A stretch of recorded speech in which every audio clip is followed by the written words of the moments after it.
I made the medicine with solvents and I made it as potent as I could get it. And that's the reason this oil has the reputation it has today. Now, I have nothing against other forms of cannabis medicine, but I look at them all as being simply watered down forms. Now, what this lady is describing, it may cure cancer, but instead of taking 2 ounces or 60 grams of it, you might have to take 180 grams or 300 grams. I don't know. See, I've never really worked in that area because, like I said, I was always after the purest substance possible. So we should just tell Grandma to just...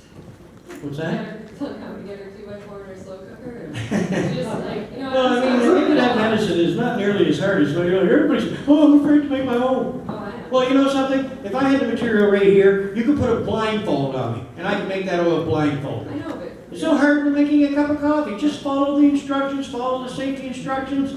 There's nothing to it. It's hard when you're old. Like, these people don't even know, like, where am I going to get cannabis? Their first question, like, they can't even... Well, it depends on the person. Some people are just so damn helpless, they can't do anything for themselves. I had a woman back in Nova Scotia, she was 83 years old. She calls me on the phone, she said, Mr. Simpson, she said, I want to call you and tell you that you saved my life. And I said, what did you do?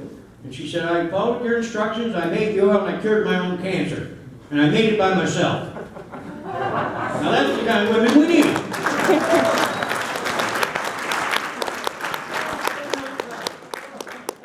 Half of what's wrong here, and I appreciate this lady, she's doing good work, obviously, and I think it's wonderful. But I've been saying right along, I mean, right now, years ago, I would have took one of those stupid licenses. But today, if Stephen Harper came to my door and passed me a license right in my hand, I would tell him to shove it up his ass. And I think that's what we should all do. They have no damn right to regulate this place, and they know it. So, I mean, that's what it's all about. I mean, if I have a sick or dying loved one, do I care what Stephen Harper thinks? Or do I care about these damn laws? No, I'm going to go out and I'm going to make this medicine and I'm going to heal my loved one. And you should do the same. No more of this nonsense. If you want to grow cannabis, grow it. And as far as I'm concerned, get your hands on what they call industrial hemp. You can buy kilos of it in Europe for about 14 bucks. Get kilos of it. Throw it in the ditches. Throw it everywhere. Drive the police insane. This is what we need.